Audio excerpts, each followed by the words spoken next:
Bismillah ar-Rahman ar-Rahim. Hello, people, and welcome to Footy Judge Mo. Arsenal are shit, bro. Arsenal are absolutely shit. Liverpool failed to win, but if you're a Liverpool fan, listen, you're proud of the performance, and the results are disappointing, yes, but to be honest with you, Arsenal absolutely failed to capitalize. Back-to-back drop points from Arsenal. I don't think they're going to win the league. I don't think, Colors, I think it's over. I don't think this Arsenal team is good enough to win the fucking Premier League, bro.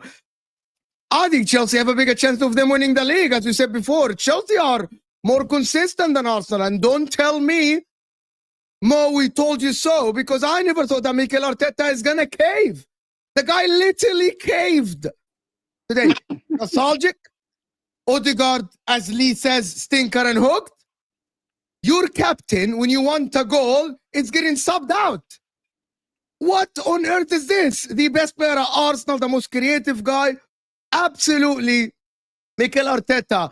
Still, what is Jorginho doing on the pitch? I don't know. What was the point of Jorginho's sub? You don't need Jorginho to defend. You don't need Jorginho to do anything. You could have put someone else. You could have went for it. Arne Slot, on the other hand, 10 men at 1-1. He's going for it. He's wanting the win. Mikel Arteta is absolutely embarrassing himself and embarrassing the football club. It's absolutely shambolic from Mikel Arteta. Shambolic. Kai Havertz. How is this guy stayed on the pitch? How is this guy playing football as a striker for Arsenal? Going for the players is not going for the ball. Absolutely shambolic. Ridiculous performance by Arsenal. Garbage, if you want to say so. You are at home against a team that Man United thumps 4. They thumped them 4-0, and you can't win a football game at home where 60,000 people show up to the game to cheer you, and you fucking shit your bed, Mikel Arteta. Did those 60,000 people cheer? They did cheer in the beginning of the game until he made the substitutions, bro. Bro, no one was nervous. They cheered when Liverpool got scored on. Your players should have known at halftime that Liverpool are down. Who is in that dressing room telling the players, go out in the second half, Liverpool are losing, go win the damn game. Close the gap. Put the pressure. Who's in the dressing room telling these people, go out, have at it, pepper Pickford, who's not even a good goalkeeper.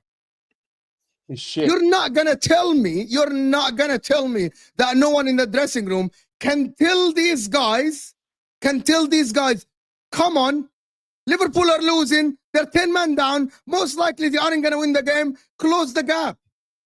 You tell me, each of us here played some sort of fucking sports, competitive or not competitive.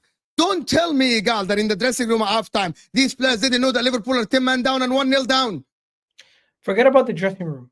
Forget about the change room. Forget about halftime.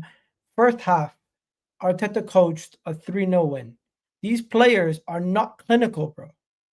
These players are not clinical. They don't have... if they were a knife, they would be a plastic butter knife. That's what it is. On a real. I myself had too much high expectations for some of these guys because they're not consistent in the final third. They chance after chance where they miss. And how many chances do we need to create? How many opportunities do we need? We dominated the possession, bro. What? I don't know what to say to you, Mo. Listen to this. 71% possession, 13 shots, 1 big chance created. And you know how many missed chances we had? You know how many missed chances we had? We missed chance after chance after chance in that game. Especially. I don't think you missed a lot of chances. Especially the Odegaard chance in the first half. Yeah.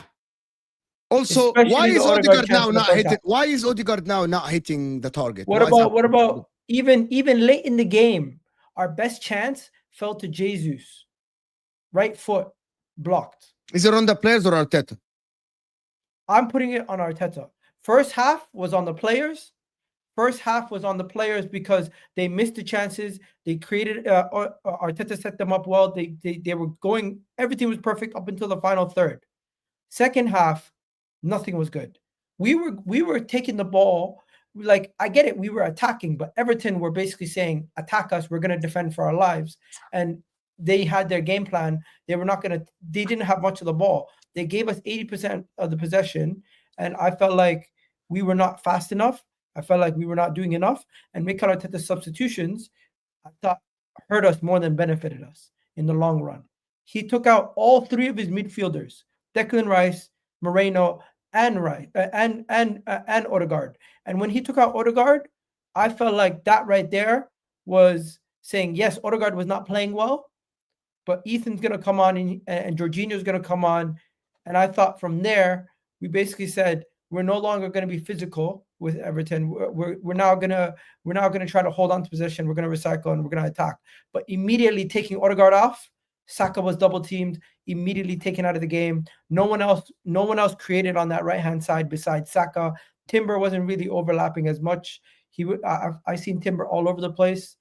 Martinelli, the rest of the players were not really getting the opportunities to get the ball one-on-one, running onto goal. You didn't really see Pickford get challenged from the likes of from too many people in the second half as much as he did in the first half. And that is down to the substitutions not being effective. You can say, I put a lot of the blame in the second half on Arteta. And Arteta, I thought he put out the perfect lineup to start the game. I was excited. I said Mazlou Skelly, left back. Gabriel Magalhaes is back. We see Odegaard, Moreno, and Rice midfield again after we just scored how many goals in the last game. I was gassed. But, bro, deflated right away. You got to give Everton credit. I don't think Everton is going to get relegated. This team that lost to Man United 4-0, it doesn't look like that same team against us. Or maybe we just don't have the attacking. What? Maybe we just exact don't have same team. now. Everton have never been relegated. Everton have never been relegated. So I'm saying Everton are in relegation battle the last couple of years, and somehow they always get out because of their defense. I'm saying their defense is good. Everton fights relegation for the last 50 years and still never get relegated. I'm saying this year they look. People are saying they just won't look. Everton is not going to get. Just take it from me on the last day. Yeah, they're not getting relegated. Yeah, but so there's no. Let me finish my final point. My biggest issue with Arsenal as a whole club is how we lost the ability to counterattack and the ability to move the ball quickly up the pitch. We do not have the capability to go from A to B as quick as we used to. I don't see. Remember the goal that we scored against Wolves that everyone always plays, the intricate passes quickly, one end to the pitch to the other, maybe 7 or 8 passes in goal, Lacazette, or even the highlight where you see Saka, Jesus, Saka, Martinelli, Saka versus Man City, quick counterattacks. We don't do that. We are the worst counter-attacking team out of the top 6. I've not seen Arsenal be able to go from A to B quickly in a long time. And I'm questioning the manager on that also. You can say the players are following his instructions. You can say the players are not doing well, but I think it all comes back down to Arteta. And I am really concerned about where we're headed, because you could say, oh, you're creating all these chances. Maybe you're going to score the next game. But it's been 3 games on the bounce. Dominating possession and getting all these shots is not going to equal anything if you're not going to finish your dinner. And if you don't find other ways to score goals, forget about set pieces. If you don't find other ways to score goals, you're going to struggle. And that's what we've been. And I'm concerned, deeply concerned, because it's not about the title race anymore. It's about what is this team capable of doing. Do you know what, Egal? It's not only... Guys, we got over 700 people here. We're just starting the show. We'll talk Liverpool as well. But guys, we need 300 likes. We're not even on 100 likes. So hit that like button, guys. Come on, let's get the likes up to 200, 300. Come on, quickly. Get your thoughts in, because I'm going to bring Brandon in. And I'm just going to say a couple of things. I said on a solo show yesterday, and I want everyone in the chat that watched me yesterday to think about what I said yesterday. I said, if Chelsea look more threatening, look more consistent, and Arsenal, after 5 years of a process or a phase, are having an Egal, a Brandon, Ashraf, Dayo, every Rory, and all my Arsenal friends questioning the team and what is going on and how is the team going to move forward, this is what a waste of 5 years. Yes, you built a place like this. If Arsenal played well today, but you still dropped point like Liverpool, I would have said, yes, okay, you tried, you did. I don't think Arsenal today went back to 3 years ago, 4 years ago. You went back 3 phases. And that is if I'm an Arsenal fan, that would be my concern. It's a waste of time. Yes, you won games. Yes, you were happy. Yes, you challenged for the league last season. And I'm not here going to say win the league or no, all the stuff. But if this is the performances that are going to come in, week out. Yes, you played against Monaco well. What about Fulham? What about Brentford? Sorry, what about Brighton? What about Bournemouth? What about today? Where Liverpool are dropping points back to back. And now you're getting these performances today. If the team today played well, I would have said, okay, unlucky. Arsenal were not unlucky today. Arsenal should not have won. In a title race where Liverpool dropped points, you should have won the game, but you didn't even go to the game where you walk out and say, oh, damn, we were unlucky today. Like Liverpool can say, oh, we deserve the penalty. We were unlucky. We went for it. Arsenal didn't. You have position, and that is by design by Sean Dyche. Sean Dyche was not going to go to the Emirates to start to have position. That was by design. It's so you're saying Sean Dyche outclassed Arteta today? Yeah, you didn't. The word you use, and I'm going to bring Brandon in. The word you use, we dominated. You dominated position, yes, but you didn't dominate anything else. You didn't dominate. You dominated position because Everton were by design. We're going to sit deep anyway. It wasn't like Arteta master class pinning Everton back. This was all written script by Everton. So it was on Sean Dyche outsmarted us. Yeah, it was on Arteta to break down the Sean Dyche block. And he failed. And the players failed. After 5 years. If you look at it from this way, you will understand. My point, it is, you said you coached the win. No, you didn't. Because Everton were always going to be deep. Always. You were always going to have chances in the 18. It is on you to finish these chances. And Sean Dyche, by the way, I heard someone, Dayo, and before I bring Brandon, I'm sorry, guys. I didn't have my say on Game on the Football Terrace like you, so I just want to have my say. It's my channel as well. Because I want people to hear this. Dayo on the Football Terrace, rightfully so, said, we created the chances and they had blocks. Tarkovsky, for the last 4 years, have led the Premier League in shots blocked. So that is not something new. You know, sorry. Is not new. Mo, hold on, Mo. I told Egal this. You were happy about the team. What did I say? I said I wasn't happy about the team that Arteta selected because it is Everton. The profiles of players that we need to put on the pitch against Everton is not the profiles they put on the pitch today. Thomas Partey should have started that game. Declan Rice should have been in the 8th and should have had Martin Odegaard. And when Odegaard was playing piss poor, hook him and put somebody else there. That's what you do as a manager. The midfield that we started today was never going to break down. I would play two strikers. I know you're not. Why do you need two DMs? Why do you need two DMs against Everton? I'm coming. Yesterday when we're talking, Egal, about selecting the team, and you're saying Miles to be steady on that. What did I say? I said the team that I will put up against Everton will be a different team entirely. Because I know this Everton team, they are going to play a low block. Sean Dyche is going to make... Sean Dyche beat us last season as soon as he took over. I think people have forgotten that this was the Everton team and the manager who actually beat us last season as soon as he took over the job. We've forgotten this. We've forgotten that we literally beat them at the last game of the season in the final minutes, 2-1. It's almost like people don't remember the team that we played. And when I said this yesterday on the channel, you're like, no, well, these are the players. And I said, no, these are not the guys that are going to be able to break down Everton. You need to play a different style of play against Everton. We lacked creativity, even with Odegaard, because what's he going to do? We lacked creativity and then even the chances we created, the so-called chances. Everybody, you can say the first half looked better on the eye than the second half. You can say that. I agree with you. But go look at the stats of both of them. Very even. Seven shots in the first half. Can you look at the camera? I want to see your facial expressions. You know, your beautiful face. Your beautiful face, Dayo. It's a beautiful Nigerian face right there. It is 7 shots in the first half, 6 in the second half. There's no difference in the stats of what we produced.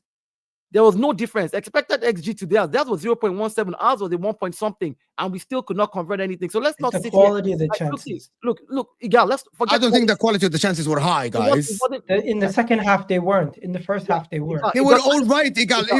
Have you seen Liverpool fucking chances? Oh my God.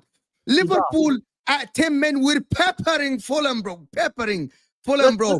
Let's not talk. Liverpool committed at some point. Yes, Dayo, let me just... Liverpool at some point, and the Liverpool fans were back, committed 5 players inside the 18 with 1 player crossing with 1 man down, leaving 2 players at the back. At one point, Liverpool crossed the ball. There were 5 players inside the 18. And they were 1-1. They were not afraid. Arsenal today, how many players you guys committed? How many times Saka goes to the byline and the commentators say, who's in the 18? Why is nobody inside? Brandon, Sorry, I'm just going to wrap Egal. So for me, honestly, I blame the manager for the lineup that he put out. But as soon as he started making changes early, I was like, yes, this is what you should have done. Second half should not have had the same players come out of the locker room. It should not have. After that first 45 minutes, it's like, you know what?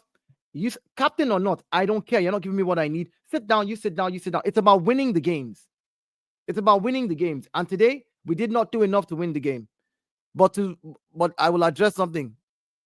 Because we drew with Everton and dropped points today, does not mean that the project is this. No, but it's a recurrent thing. We're gonna talk about it. It's a recurrence thing. That is a problem. Brandon.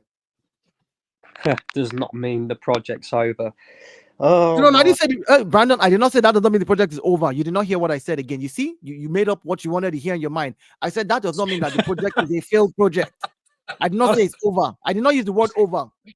Same thing.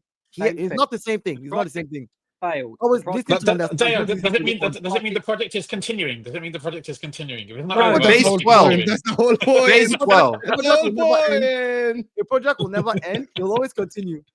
But just it was a full start. You stalled on the grid, but you're still continuing. Right. Proof time for all Arsenal fans out there. This has been staring us in the face for the longest time, right?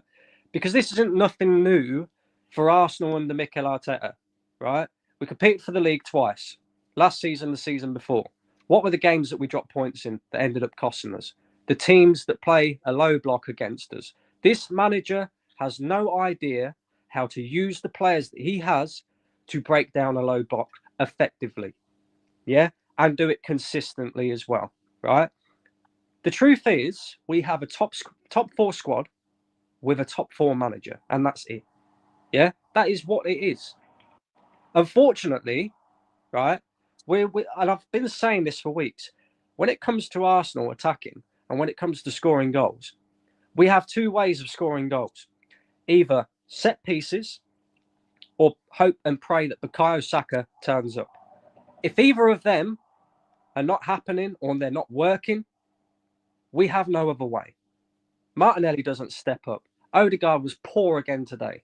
You know, some of the finishing on display in terms of these half chances, because they were half chances. They weren't like one-on-ones like what we see Gabriel Jesus fuck up against Monaco the other day, right? These were half chances. But some of the finishing that I see on display from these so-called top players in this Arsenal team is pathetic. It really is. This whole situation has gone beyond embarrassing now. Beyond embarrassing, right? Everybody likes a good stat. So here's a stat I'll give you. Since Mikel Arteta became Arsenal manager, we have faced Everton in the Premier League 11 times. Over them 11 games, Arsenal have won 5, drew 2, lost 4 to Everton. Everton, yeah? Sean Dyche, Everton. In fact, I think his record against Sean Dyche is even worse than that. Sean Dyche. And everybody wants to put Mikel Arteta on a pedestal. Oh, he's an up-and-coming, he's this great guy, he's this great coach. He worked with Pep Guardiola. But every time push comes to shove, every time we want to see something from the manager, forget the players for now, right? Because it's not just about the players. It's also about the manager, and the manager can coach a win as well, right? A lot of the time, Mikel Arteta is the reason why we don't win games. Yeah, players should hold accountability 100%. And a lot of these players, let's be real, are not good enough. A lot of these players have to leave this football club, and we have to get better, right? But also, how many times have we gone and genuinely sat there and gone, do you know what? We was under the cosh in that game, but Mikel Arteta did something tactically. He did something in game that changed that game and made us end up winning the game. I can't remember a time recently where I've said, yeah, Arteta, you coached that win into us because we didn't turn up. You made a few changes. You made a few tactical, differences, and we went on to win the game. We looked like a completely different team. Never ever have I seen that. Arsenal are the same thing, right? And this Forest, is why. a couple of weeks ago. This is why, right? This is why we struggle so much attacking wise, especially now against low blocks, because everybody knows Arsenal are not going to make the pitch wide, right? Because every player, attacking wise, you got Martinelli playing on the left, he's right-footed. Declan Rice plays on the left-hand side of midfield, he's right-footed. Odegaard plays on the right-hand side of midfield, he's left-footed. You got Saka on the right-hand side of midfield, he's left-footed. So everybody wants to cut inside. Everybody wants to play in the zones where it makes it easy for low block teams to defend. Nobody wants to stretch the pitch. Nobody wants to make it wide. Nobody wants to do something different. It's every single time. It's so easy for teams to just go, do you know what? 2 banks of 4. We know Saka's going to cut inside on that left foot. We know Martin Odegaard's predominantly going to come inside on that left foot. We know he's going to spend the most of the game out on the right-hand side trying to link up with Saka. You know, he never ever goes out to the left and tries to link up with Martinelli.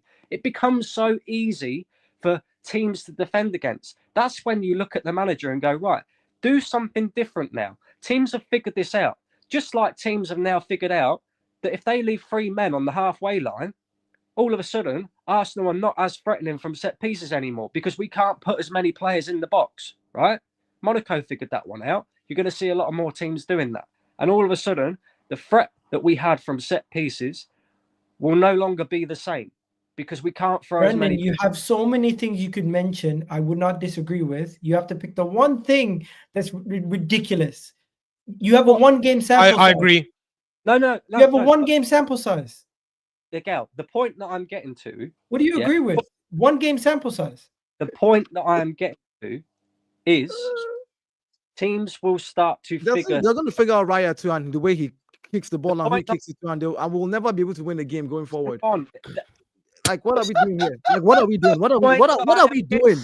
Let's be realistic. What are we doing? Brendan, you could mention 150 things you'd agree with. Why do you have to like what are we doing here? They're gonna figure out exactly. No. Let him land, Dayo. Let him land. Bro, we let him land for 20 minutes. That is a load. I don't know if that's gonna have any time for Liverpool. That's a load of bull. That's a load of bull. Let him land. We're just here enjoying the entertainment. It's no problem. Let him land. Mike and me, we're just enjoying it. Jeez, man, like there's things you can criticize. Allah, Arsenal making Well laugh, Rack laugh. Mike Das is not worried. Mike is like, yeah, we dropped points, but yeah. This is Arsenal Civil War, man. Bro, to be honest with you guys, you know what the problem is? Arsenal made it today that Liverpool was like, this is our competition. It's all right. We dropped 2 points. Who cares? We need to worry about Chelsea tomorrow. We might not worry about Arsenal. That's the reality, Dayo. What do you mean? I'm ending this weekend top of the league. I don't have to worry about anything. And I have a game in hand. You can criticize about this club and how they play and the manager and what they do, instead of taking the sample size of one game where one team in Europe, because we didn't score a set piece againut them, means that now everybody is going to figure it out. No, forget that. I don't think that. Okay, to be honest with you, Brandon, let me put a stop to this. Brandon, let me just give you my take, which is going to end this discussion. If you have that good of a set piece coach that worked with you 2 years and we're so successful, you are the team #1 in Europe. I am sure even with Monaco finding the anti, if he's that good, he will find another way to make the set pieces work. That's not my point. This is what pisses me off because people are not listening. They're not listening, right? That is just an example. I'm saying that Monaco did something that stopped us from being threatening from set pieces, right? Yeah. Whether it's in-game sample size or not, okay? They figured something out. Chances are other teams will try and do the same thing. So then we have to come up with something different. We have to come up with a solution. Yeah, but you trust that set piece coach to come up as well. It's not even about the set incorrect, pieces. Okay. I'm not even the reason why I'm bringing up the set pieces is because I'm talking about Arsenal as an attacking unit, right? We can't rely on set pieces all the time. So But we don't. unit, we have to be a damn sight better than what we are right now. And every single game we go into, we attack in the same fucking way. This manager does nothing, nothing to change it. When have we ever seen Mikel Arteta go, hang about, all these players are cutting inside. It's making it a bit easy for teams to defend against. I trust this team that I've picked today. But do you know what? Just to stretch the pitch a little bit, let's swap Martinelli and Saka over. Put Saka on the right and Martinelli on the left. See if it works. See if it creates something different. No, you never see that from him. It's the same shit all the fucking time. And again, Arsenal drop points against the lower or the lesser teams in the league, like we do every single season, which ends up affecting us in terms of winning major honours. I'm sorry, mate, right? And I'm sorry, lads. I've had enough of this now. 5 years, £800 million spent. This is supposed to be the finished article, not just Arsenal as a starting 11, but an entire squad. We should be able to go into every competition and attack it and have a chance of winning it, right? This season, already we've seen Liverpool drop points and us fail to capitalise. Fail, right? How many more failures are we going to see before people start actually going, do you know what? Maybe he's not the guy. Maybe the squad building that we did throughout the 5-year project hasn't been good enough. Maybe, just maybe, we shouldn't give this guy any more money because some of the players that he's invested in and some of the players that he has at his disposal, he hasn't done good enough with. Maybe, just maybe, we'll start accepting that, as I said a long time ago, Arsenal are happy being a Champions League team. That's it. We're not interested in winning. We've got a top 4 manager with a top 4 squad. And I know that because if you go back right now and you look at Arsene Wenger's last season as Arsenal manager and his first 16 games of the season, he accumulated 29 points in 16 games, in the opening 16 games of the season. Now, we'll all agree that that was when Wenger was at his worst. After 16 games this season in the Premier League, Arsenal are on 30 points. After 800 million, 5-year process under the same guy, with all these so-called top players, and we're 1 point better off than what Wenger was. What's the difference? What is the difference? We've got a man like Arne Slot walking into the league, right? He barely knows this squad of players. Let's be honest. It takes time to get to know players. But he's walked into this Liverpool team and they're killing it. You know? Yeah, they dropped points in recent games, but we all knew Liverpool would drop points eventually. You got Enzo Maresca, walked into Chelsea. Similar situation. Yeah, they've got £1.5 billion squad, but he's getting a tune out of these players. Something that Pochettino couldn't do. And what are we doing after 5 years? What? Are people going to tell me that winning a Carabao Cup or an FA Cup is acceptable after the whole process that we've had to go through? Don't get me wrong, I'd love a trophy. 100% I'd love a trophy. But is a Carabao Cup or an FA Cup enough? No, it isn't. Because let's be real now, are Arsenal winning the Champions League? No, they ain't. You never know. You never know. We all got excited last season because it was, we've got Porto. We ended up having to fluke our way through that on penalties. And then we come up against Bayern Munich, who are in disarray and just lost their league. And we still... So what does anybody make... What did I do to Saeed? Arsenal are going to win. There is no cooking, guys. To be honest with you, there is no cooking. Saeed, there's no cooking. It's not about the cooking. Egal is finally realizing and he's seeing what is going on. Like, it's not. And I have to give it to. I'm gonna have to give it to Egal one thing. Egal this season has not been as positive as the past season. He hasn't. I'm just have to say it as it is. And I'm not here defending Egal. I've been watching Egal this season. He's trying to criticize the team a little bit. He hasn't lost faith. But the problem with me is that when everyone said this in the beginning of the season and everyone told us that it's all because of the red cards. It is all because of the red cards. It's because we get red cards. The Mikel Arteta is not playing very well because of the red cards. You didn't have red cards against Fulham. You didn't have a red card today. I'm not laughing at Arsenal. I don't want to be the guy who said I told you so, because I have had Arsenal viewers, my guys that come on my channel sometimes for call-ins and said, Mo, you're an anti-Arsenal guy. You're an anti-Arsenal. You only see the negatives. And I'm me and Egal. No, he hasn't been super positive. Saeed, go watch his stream. I did a stream with Egal on his channel when he criticized the team.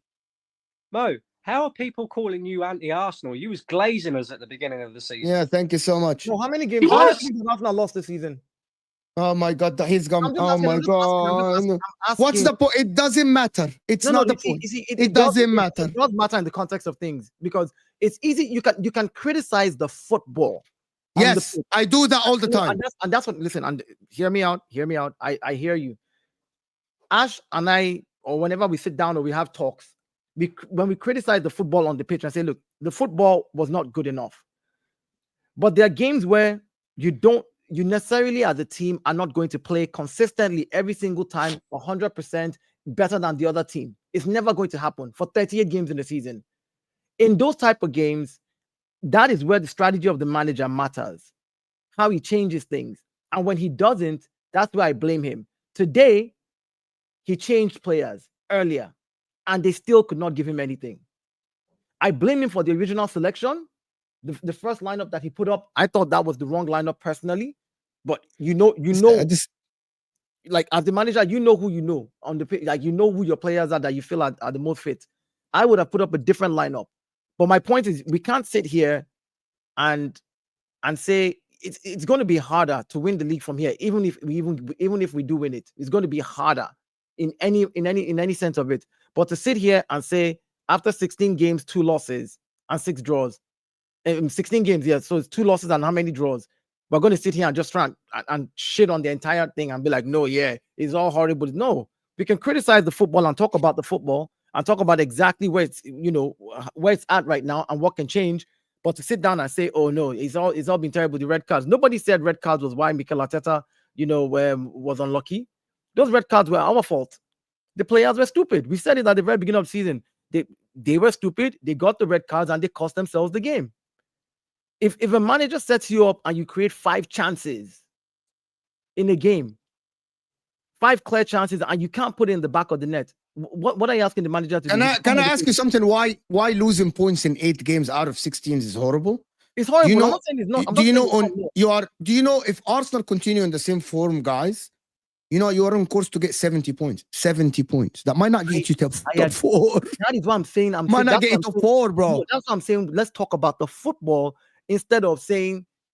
Yeah, but we have to look at the big Dayo. I'm gonna get Ashraf on, so we get also the Liverpool guys. Guys, I'm sorry, Brandon. Let me just get Ashraf as well. Guys, with Arsenal, sorry, there is the performances, but also, guys, Arsenal, because of the process and because of the manager has been here for a while, there has to be looking at the bigger picture. This is not Liverpool can do an analysis and a result-based analysis. Why? One game at a time. Chelsea can do this. Chelsea have the luxury to analyze every game individually because the manager is new. Liverpool the same. Arsenal, because you challenged last season, because you challenged the season before, because the manager has been here for a while, everyone should be talking bigger picture, not every game individually, Dayo. You know why? Because Arsenal should be looking ahead, not under their feet. Liverpool can look at today's game and say, yeah, today we did this wrong. Arsenal, not. Arsenal need to look at the next 10 games. Are we going to win the next 10 games or not? That is the difference, Dayo, between Arsenal, Liverpool, and Chelsea. The bigger picture for Arsenal is the most important thing because of the project. Dayo does make a good point, though, about the players, right? And in terms of the football on the pitch, right? Because while I'll quite sit here and criticise the manager, as you know, right? Because I want him gone, yeah? And some of these players have to go as well. What I get tired of, and I'm sure these boys do as well, is these players are quite happy to come out in interviews and say, we want more, we want to win the league, we want to do this, we want to do that. Every time it comes to do your talking on the pitch, where are they? Where are they? The only person who consistently steps up for Arsenal in attack is Bukayo Saka. That is it. The rest of them, dog shit. Yeah, Mo, no, are the manager? Can I get Ashraf, please, Dayo? I need to get Ashraf. Let me ask Ashraf the question, and I'll let Ashraf, as a manager, if your captain gave you what Odegaard gave you in the first half, what would you have done? As a manager, you're the manager, and you, Odegaard's performance today in the first half, and as a manager, what would you have done? So it depends, Dayo, because in a game like this, the reality is this is why he doesn't take Saka in the last couple of years. Even when he's having stinkers, he keeps him on the pitch because he understands that he can make a difference even when he's having a bad game. I know Odegaard was playing bad. He definitely was. 100% he was playing bad. But given that we were playing against an Everton that plays such a nasty low block, I would have preferred keeping Odegaard and bringing Waneri on, right? Because the reality is, as bad as Odegaard is sometimes in this game, he's still someone who's creative and can create something out of nothing. My issue, and I said this on the terrace, and I'll say it again over here, because I've seen lots of people like scapegoating this player, that player. We don't have good enough players. We don't. Bruh, this how do conversations go week on week from us having 4 or 5 world-class players to now suddenly our players are not good enough. The players are good enough. The style is horrendous. How could we play against a team like Everton that has Calvert-Lewin and Harrison and in DIA, whatever the hell his name is, and we're worried about counterattacks? The problem with Arteta, and I've backed him for so long, but I have to say this is what separates us, and this is why we will never be, at least not in this current system, the level of peak City or peak Liverpool or peak Barca or Madrid. And I'm not even talking about Barca from Messi's age. I'm talking about Barca like now or Madrid. Because the thing is, these teams are not afraid to commit people forward. We play against Everton. We get the ball. It's time to counter. We slow down the play. And I said this to you, Mo, last time when you asked me what is Arsenal's style of play. And I told you, our style of play is unfortunate. 60% of the season, it works, right? And I think, especially against the Big Six, it's a fantastic system that works incredibly well, which is why we haven't lost a single game against the Big Six since last season.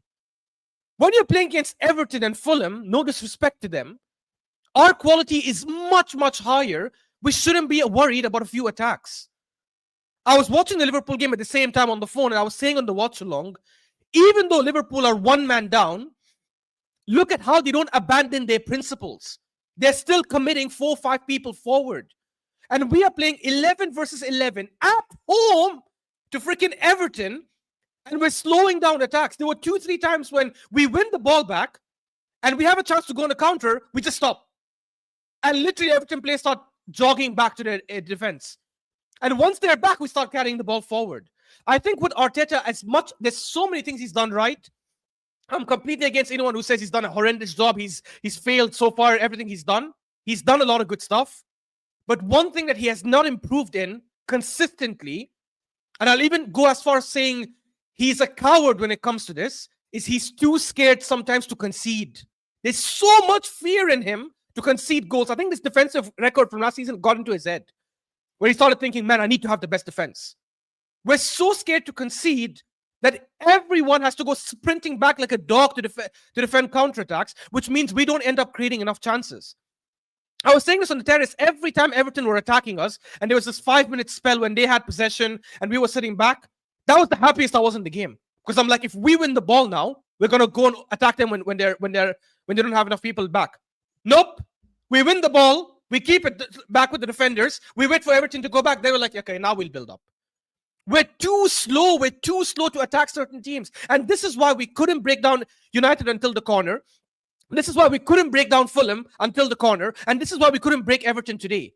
If this was Ipswich or Burnley from last season playing that low block, yes, we would have broken them because they're bad.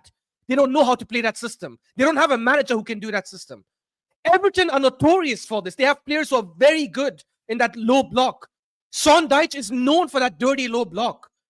If you don't open up the game and take risks and play a very fast-paced game, especially in the first half, not in the second half, not when it's 0-0 and 20 minutes to go, you need to do that in the first half.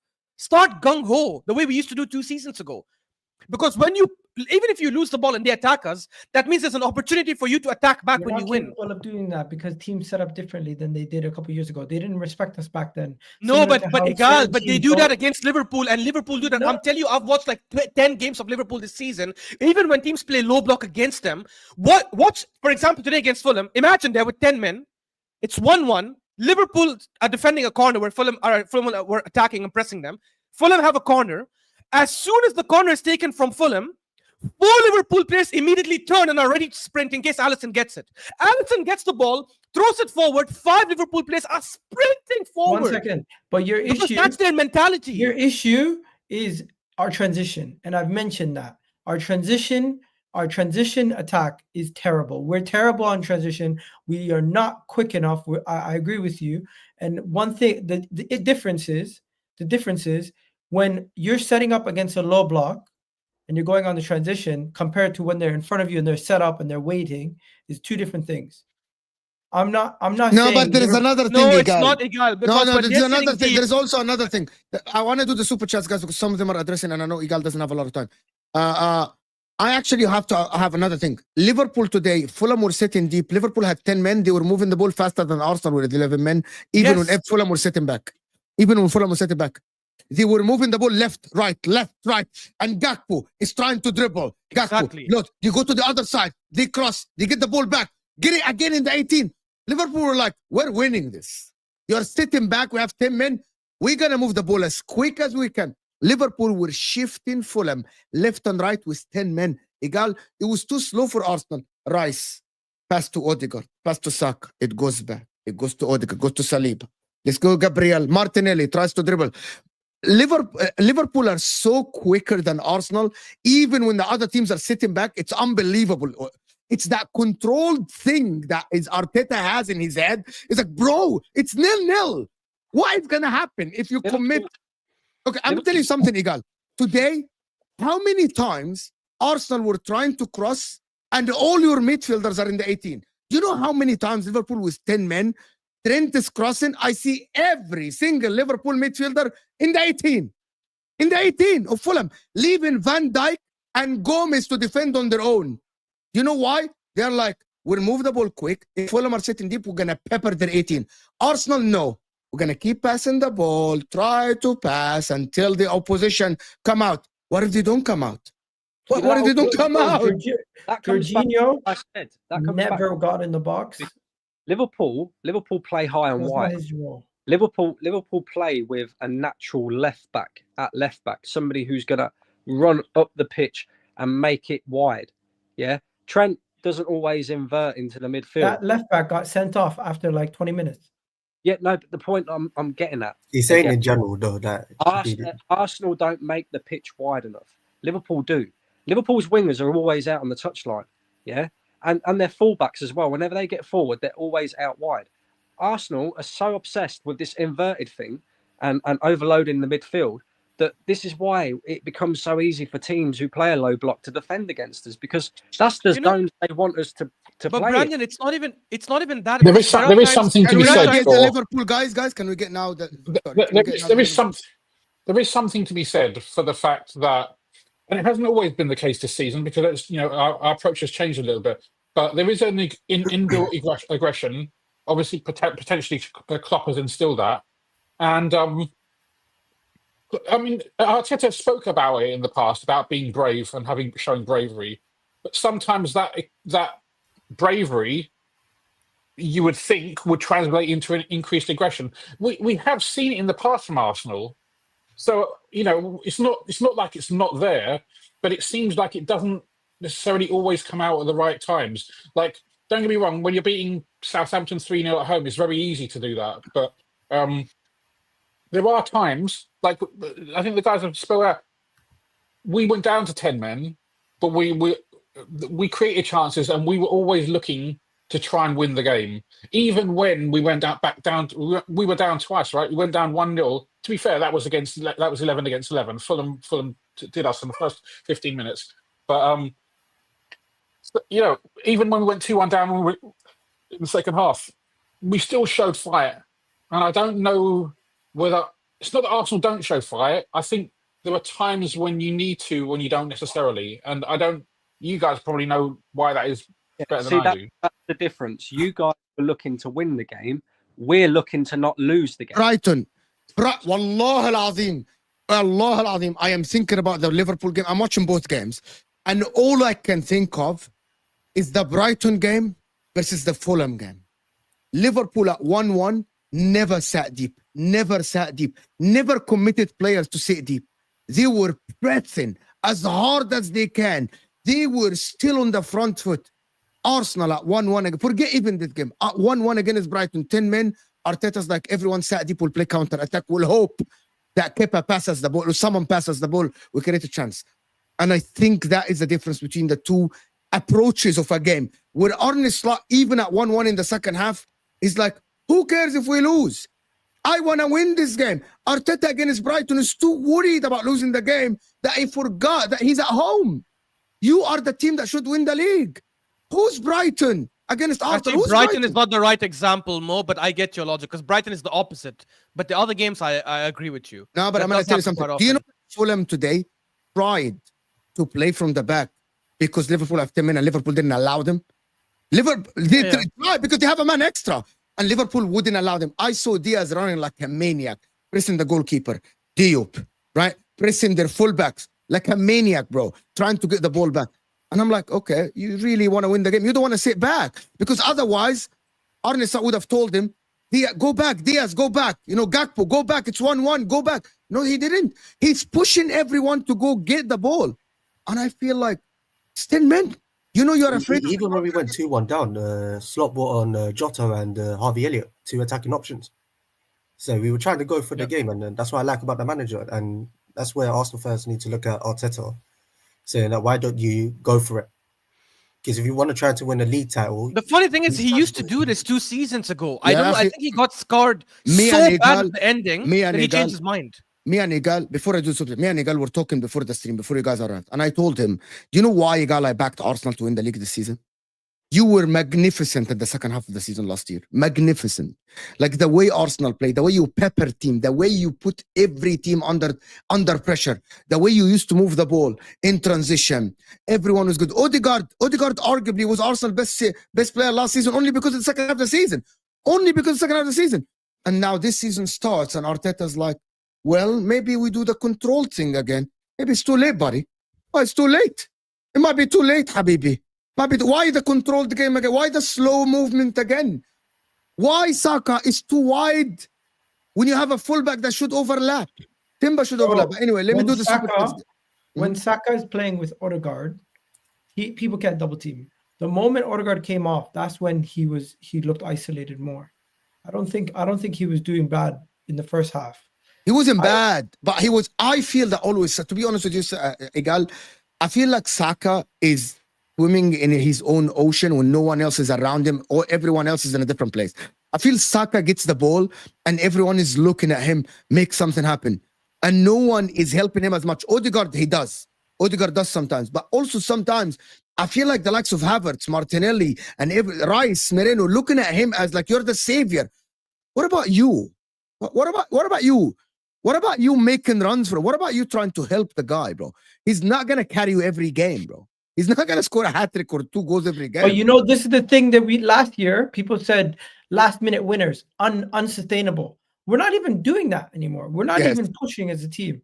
That's where it's worrying. It's crazy. But the problem is today I felt like for last-minute winners. The last-minute winners come because you have patterns of play, because you do the same thing consistently over and over again, and you grind people down. You don't plan for last-minute winners. The last-minute winners is more an attitude, right? It's like, we're going to keep going until the end, and even beyond that.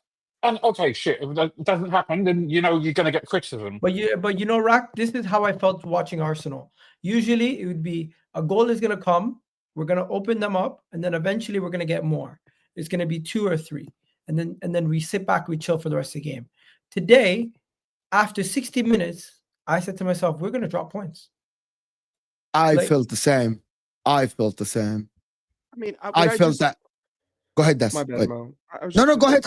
Listen, I didn't watch the game. I haven't watched Arsenal since Liverpool played them.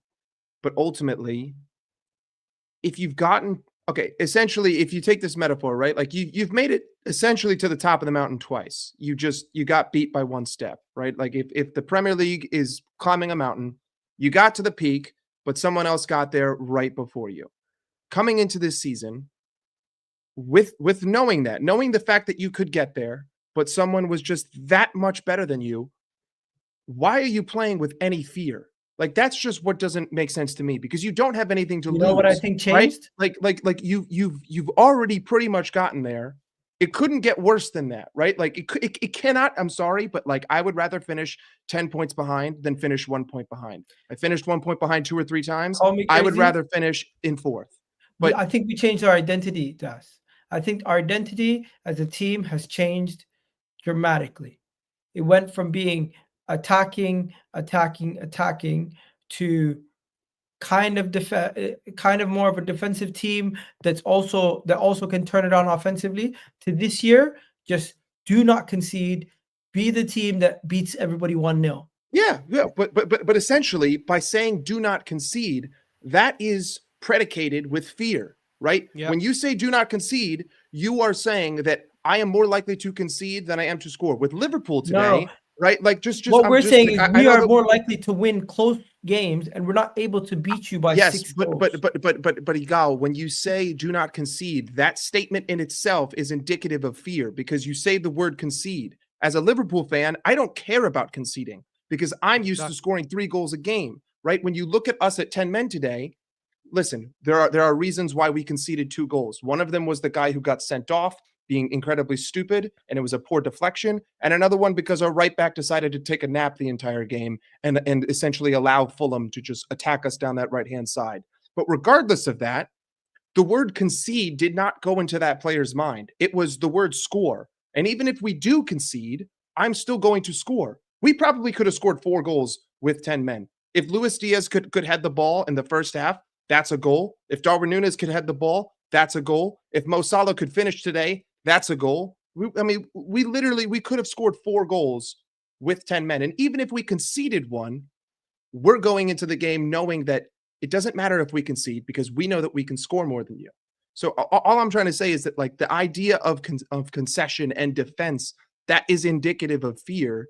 And I think that that's the problem. Like I just don't understand why you would play. Before you go, Egal, I know you have to go. I need to do super chats. Don't get me wrong. Because we you're did beat the likes of West Ham. We did slap the likes of 100%. You have this season. We have the capability of doing that.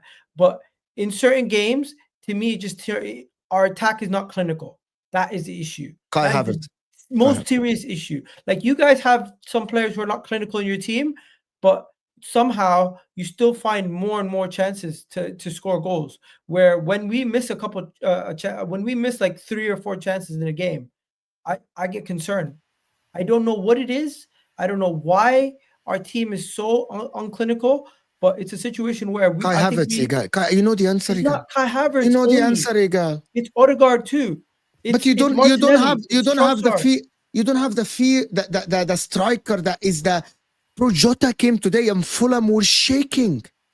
The guy is putting fear in them. Jota. If you watch guys, Jota came on today. Fulham were shaking. The defender didn't know where the guy is. He's dribbling them. He's going in the 18. He's making things happen. Is the difference. But having someone, the guy, Jota, first chance goal. Egal. First chance goal. One chance. The reason why we don't want to concede is because our attack is so inconsistent that if we concede too many goals, I don't know. Maybe that's the answer. Guys, let me do the super chats before we go on. My last thing. Because I know you have to go. Some of them are addressed to you. Okay. Do you know Arsenal have not won a game from a losing position this whole year? What the fuck? Andy, wait. That's not true. We were losing. We were losing 1-0 to Southampton, and we won 3-1. That's not true. Okay, once. Arne Slot flexibility, decision making. Wow, Gravenberch is center back. Listen, I'm just gonna say this. Gravenberch is a revelation. The way that guy played today at center back is absolutely shows the class and the quality of coaching a player to trust a midfielder that used to be an attacking midfielder to play center back. Guys, the guy I think had like 5 interceptions playing center back. It's crazy actually. But thank you, Andy, for the super chat. James Bond, you always Egal. Didn't you see all these problems in previous games when you, Souls, and Dawood was shouting Arsenal is back? Stop being deluded. Stay humble. Are this guy still the lion that's still hunting us? Just want to listen. There was context behind that. These were supposed to be easier fixtures. Odegaard was supposed to be back, helping us get to our better stage, And I thought there was some cause for optimism off the back of some good results. Don't forget, we still, even though we've dropped points in our last 2 games in the Premier League, we're undefeated in our last like 8 games. So it's like, as much as it's a bad run, It's the back-to-back draws that draws. affect us, Egal, not the losses. Like losses have never been an issue. It's the draws. bro. Draws will And, always and leave you- Liverpool have been dropping points just like I predicted. I told Mo before the Newcastle game, I Everyone think they'll drop predicted they 4 would points drop in the off. next few games. It's We unsustainable haven't to go capitalized, 10 for 12 every time. and we haven't capitalized, so it's pointless. They could Ozan- drop 5 points in the next 5 games. It won't It was matter. Rack trying to find his new Porsche with Bitcoin profit. And then Rack. Do you have any other super chats about me? And you changed locations as well, right? What are you doing? No. I actually don't think so. Either. So, No, same gotta guys. go. I gotta go. Let's change the scenery. Change the scenery. You guys have a good day. I'll tell you this: Liverpool dropping points doesn't surprise me. What surprises me that nobody else is able to capitalize. No, but Egal, the thing is, City we will. expect. But the problem is, when a few weeks ago, when you were saying, I'm confident Liverpool are going to drop points, but we expect to drop points. No one is going to go from now until the end of the season, perfect. We don't expect that we're going to go to end of the season perfect. So I don't Of course, really but when understand I where was that was saying coming you're from. going to drop points, people are saying you're crazy. They look amazing. They're going to go get 150 points. Yeah, but don't listen to those people because they're stupid. Like it's just it's that But you know simple. how people are. When you see things from Why you when you hear people always saying Liverpool going to drop points, there's also the other side of people telling me you're crazy. They're gonna go get invincibles. They're gonna go get centurions. That's what I hear. You know what I mean? Those are insane takes, and they Wow, should wow. not be taken Yeah, yeah. seriously. I know, but you If always someone hear said- you only hear one side. the winner of this league is going to be at like 85 points. I don't think This anyone's year, gonna come yeah, close nobody's to getting 90. 90 points. So it would be delusional to say that we would never drop points, and unfortunately, we had a red card. Like it is what it is. Anyways, I'm gonna let you guys go. You have a good day, bro. Thank you, Gal. And Appreciate regardless, we still end this weekend top of the league with a game in hand. So it's True, like even with dropping points, I still have a game in hand. The closest someone can get to me is 2 points, and then I have to play Everton away, Fair and I play. can win. How that many game. points So- does Liverpool have now? We're 35. at 35? Is it 34? 35. No, it's 35. Chelsea's at 31. I'm sorry, I think it's 36, and Chelsea's at 31. I'll tell you right now. No, I I'm think it's sorry. 35 because Is it 15 games 36. played? 36. We have 36 points with 15 games played. Chelsea Guys, has games 31. played. before Okay, we so go, another before we four. go, Then Oh. why do you guys not think you can get 90 points? If Guys, you win 18 of your remaining 23 games, like you can I get. mean, guys, we always before we bring go that on, one, there is I mean, guys, that's a there is different over conversation. there is over 1,300 people here, guys. We need to get at least to 700 likes live, guys. Hit that like button underneath your live chat. JJ saying Arsenal fans don't pressure their manager equal failure. Don't pressure their managers enough. I think they do, JJ. No. It's got not. I like don't know, the yeah. decorations behind Rack is so festive. It's unbelievable, bro. It's not even my fantastic. house. Has this No, guy I'm- has this I'm guy literally- never heard of Lee Gunner before? I don't know. Wait, it's not your house, right?Here are you? No, No, big I'm up at my JJ. business partner's place. Thank I'm you, looking after JJ, the dog guys. while the family's away. You sure Let it's me- business partner? Or- I swear, if these Arsenal fans mention the 3 games they won without set piece, is fine. Win 3 games 5-0 and draw the next 2, you still dropped points. Dayo. I swear, if these Arsenal fans mention the 3 games they won without set pieces, fine. Win 3 games 5-0 and draw the next few. So I don't understand what this is. It's like the points dropped. It doesn't matter if you win 3 games 5-0. At the end, what matters is the 3 points Yeah, that's for the other 2 games. But then when did Dayo disagree with that? Like, I never did disagreed with miss that. something? I simply said these are the games that were supposed to win. The way the manager lined us up was wrong from the beginning of the game. The lineup for me was not going to win this game. This was not the lineup to play. This was not the.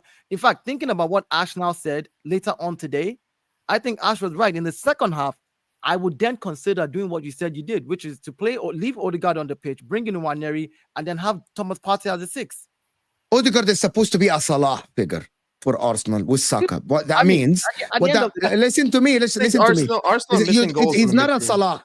He's not a Salah. But even if he's not playing well, leave him on the pitch. He might do something. That is my opinion. I know that's what I said. I said That's Ash's opinion. That is my opinion. I will patiently wait for you guys to concede we're better than you. That's a Chelsea fan. Something I was mocked for saying, but we spend a bit, so it is fine, right? All in a year. Chelsea are better than. We'll see if Chelsea win tomorrow. They're definitely better than Arsenal. It's simple. Guys, we're not even halfway through the season. Let's all Definitely Yeah. better than Arsenal this weekend. Yeah. let's all just No, take no, a step no. away Let from me, the ledge. no. Over the past 16 games, Chelsea are better than Arsenal. Is that fair to say? Over the last Right. 16, yeah. Oh, Is that fair to say? If Chelsea win Yeah. tomorrow, is that Because now No, you no, changed no, it. this Yeah. season Chelsea have been But better. I can also So say far this that season, when yes. Chelsea played Arsenal at the Bridge, Arsenal were the better team. Arsenal That were was only better. two- Exactly. Yeah, but well, you 3 or 4 also, games ago. but So it's it's different things, right? Yeah, but You one also game. have to Let me bring tell you. expectations. Sometimes, Greg, I don't consider one game. I only consider all the games. Why? Because in one game you can be off. For example, Sure, Arsenal again. but then you should Let wait me until give the you. end of the Let me give you an season. example. Let me give you Then an you should wait for example. the end of the season. Yeah. But Exactly. You should wait but till what I'm the end. talking about today. I'm talking about now. The super chat is today. way from the Sure, ledge. but And by the way, Chelsea play tomorrow. we'll see. Again, Ryan, Chelsea gotta guys, get I the need bread to with say, it. God's sake, congrats. Okay, Ryan, this is Yo, over. can Oh, we? right. And I don't listen. This guy is the most. Ryan, guys, let me just respond, please. Congrats to Chelsea for winning the league. Best team. They're not the best team, and they play the best football. Trent, get out of my club. Is an absolute disgrace. It's an Mo. overreaction. No. I'm sorry, but this Still a dude fantastic- literally Don't bite, 2 weeks Mike. ago, Don't bite. he said the same thing about Arsenal. This exact super chat, like literally, like I think he Ryan, copied. I have think he your went back, message. copied and pasted it. I and then have just your changed message. Chelsea to Oh. Arsenal. I have your Ryan message. literally- I have his message on Twitter, by the way. He literally said, Mo, it's Arsenal's league. This is just 3 days ago. Mo, Ryan, Listen. Yesterday, Ryan When lost new the second information goal comes in on, it. you're allowed to change your opinion. Big up Ryan. Bro, Big up yesterday Ryan. this guy said He got it defending right. He got it right. 16 out of 10. 16 out of And then 10. Guys, 3 minutes ago, he said Ashley Barnes has a better guys, first let's touch. get, guys, first target, get to 500 likes. As Tumbaline is saying, hit the like button, people. Over 1,300 people here. You guys are absolutely fantastic support. Come on, let's get the likes up, people. Hit the like button. Don't be shy. Vote as well. Fair play. The 3 games weren't brought up. Okay, so he came back to correct the super chat. They weren't brought up. It's all about the games that they drop points now. Trent's head in Madrid, in my opinion, can be asked. I don't know. I disagree, but fine. He's been shit all season. So He's also been injured now. I mean, he missed a couple games, but it doesn't matter. The same faults were there at the Only- beginning of the season. So. Yeah, Unib is saying Odegaard can shoot. Kai was anonymous. Prim is over. Anybody think it's over for Arsenal fans? Quickly. No, it's never over until it's over. Okay, so we can't. Here's No, the thing. it's not over mathematically. Of course not. Yeah, But It is like, we're not completely gonna out win of it. your hands. Yeah. It is Not even- completely out of your hands. So Mike, here's the thing that I can't come to rations within my head, right? When in one vein people say, "Oh, it's over," and then another vein say, "We're just halfway through the season. There's still many more games to play." Which is it? Which is it? Well, okay, but Dayo, So you what can- I would say, Mike, is it is mathematically not impossible, but it's not. It doesn't look like it's going to happen. No, Right? I think okay, it's possible, well, right? I would say that you can't. Again, the old saying is you can't win a league in December, but you can lose it in December, right? Like, unfortunately, you're in a position where it's completely out of you have no control over the situation. You have to depend on other people to fail, and you have to succeed. Whereas other teams who are ahead of you don't have to worry about you. They just have to worry about themselves. So you turned a 1-factor problem into a 2-factor problem. That's just the way I look at it. So by your logic, then that means it's over for Arsenal.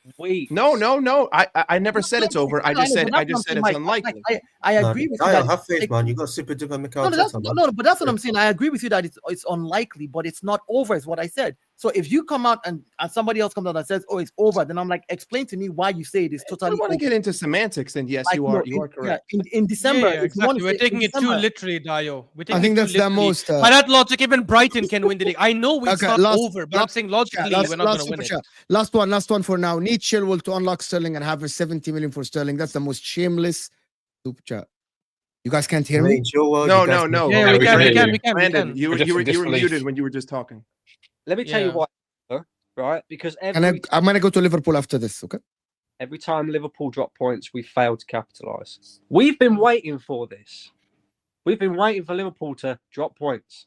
That's what everybody's been saying. Liverpool are going to drop points. And when they do, we've got to capitalise. You've dropped points twice. We failed. Didn't you guys do it last season as well when we Hey, dropped points? against Villa? We did it last season. We did it the season before that in the same fucking games as well. Under the Let's same. not draw the line. You got to the- do your job regardless of us. Like this shouldn't Exactly. this shouldn't be about Exactly. we drop points. This should be you should have finished your dinner anyway. It just so happens that we also drop points this week. Yeah, but this is the problem though. When it comes to us concentrating on us, when it's a pressurized situation, we see this when in the season that Arsenal went 8 points clear. Nobody expected us to be there, so we went under the pressure. Last season was the first season that we was actually expected to go and challenge for the league title. You see the difference. We haven't got the mentality there to cope with the pressure. This season, everybody's saying Arsenal. This is Arsenal's year to win the league. Arsenal's year to win the league. We're failing right now. We're absolutely failing right now. The worst thing about all of this is Man City have had their massive drop-off that nobody really expected at the beginning of the year to be this bad. But what I would say is they've got an aging squad, right? So I did expect them to have a little bit of a drop-off because they didn't do anywhere near enough in the summer. But what I will say is they've lost, they've won 1 game in 10 in all competitions, or 1 game in 6 in the Premier League. And if they beat Man United tomorrow, guess what? They go ahead of Arsenal again. All of that for what? For what? It's pathetic. Yeah, the season ends tomorrow now. That's what happens. Like tomorrow we stagnated. Tomorrow is the 38th game of the season. Tomorrow we know who the winner of the league is. Like once City win tomorrow and Chelsea win, it's don't take it that literally. Don't take it that literally. People are just talking. Mike, I understand. Look, I'm also saying this. What I'm saying again is this: if we're saying, because I'm going back to what we're talking about. If we're saying the league is over, that means it's only Chelsea and Liverpool that are challenging right now. That means you're simply saying it's also over for Man City, for Arsenal, for everybody below. That's all it is. I can agree to that if we're going to all hold chest and say that's what it is. Okay, so if United win, are they in the title race? Yeah, because we can't be having a conversation about title race when we're saying Just the title no race. more. We're not even halfway through the season. The whole my title point. race talks is just it's crazy. it's Like, boring. We can't be having a title race conversation when we're saying the title race is over. Liverpool has won it. What's the point of having the conversation then? Let's just come and talk about how good Liverpool is and the fact that this is what they need to do for the next 5 games to win the league. We can do that. We can do that. Exactly. I've been waiting to talk about Liverpool. So I am going to talk about Liverpool now. I'm just going to say, looking from outside, no, guys, by the way, Nottingham Forest won and they're 2 points behind Arsenal. Just putting this out there. By the way, they beat Aston Villa. No. I'm gonna do your own thing because Mo likes to do this, right? When someone makes a statement, he challenges them and says, "Yeah, but what do you mean by the statement? You have to elaborate." So Mo, what do you mean by your statement? Forest one. Okay, how is that relevant? Why is that important? It is very relevant. You can Why? get dragged. I'm gonna tell you, you can get dragged into a top 4 race. Is So that a good you think statement?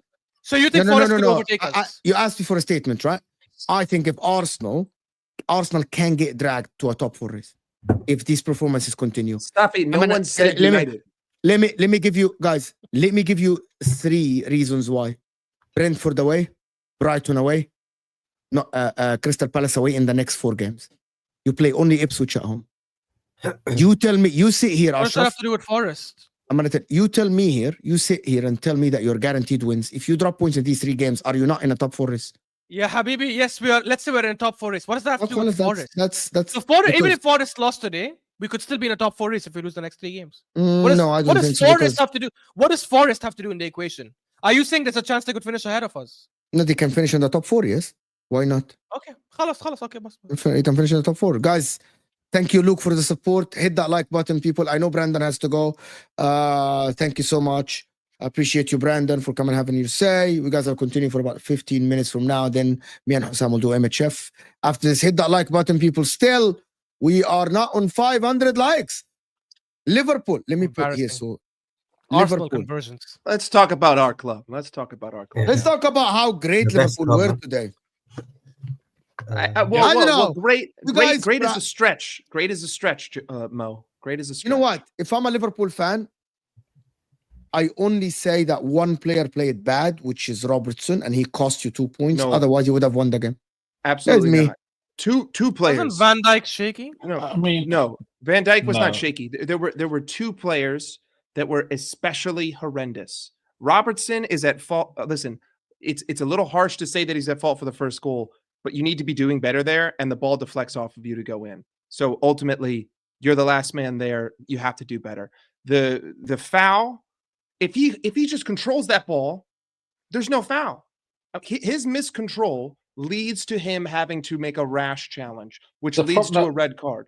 The problem is he tries to control it because he's left-footed, right? He tries to control it with the outside of his left foot, and in those scenarios, if you mistime that by a little bit, by the odd centimeter here or there, It's harsh. It's very easy that can go in the wrong direction, not where you intended, and then he capitalized. The problem was obviously then he tried to redeem the mistake that he made and took the player out.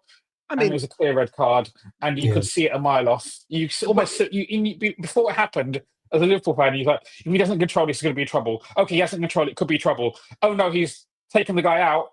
We're fucked. But I mean, I also don't want to go too deep into Robertson because No. I've been wanting a left back anyway, and now I don't have a left back against Tottenham, so that's a No, whole he's separate going to be there conversation. for Tottenham because the red card carries to the Yeah, Carabao it Cup goes to the against Carabao Cup. So he's back at for.